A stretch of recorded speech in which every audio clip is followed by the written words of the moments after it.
Hello friends, কেমন আছেন সবাই? তো আজকে আমরা সব ফ্রেন্ডসরা মিলে ভাবতেছি যে রুটি বানাবো। রুটি বানানোর সাথে সাথে চারকোনা পরোটা হয় না, ওইটাও বানাবো।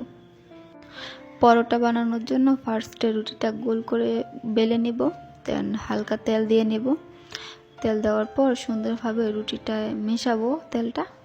দেন রুটিটা ভাঁজ করব, ভালোভাবে ভাঁজ করে তারপর বেলে নেব, চারকোনাভাবে বেলে নেব শেপ করে।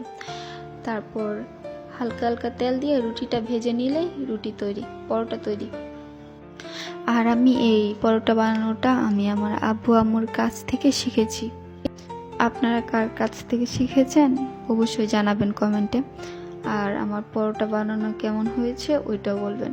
আমার সব ফ্রেন্ডসরা বলতেছে পরোটা বানানো নাকি অনেক সুন্দর হয়েছে। তো শুনে ভালোই লাগছে, শুনে যে ভালো হয়েছে, আমি কিছু একটা বানিয়েছি। So thank you.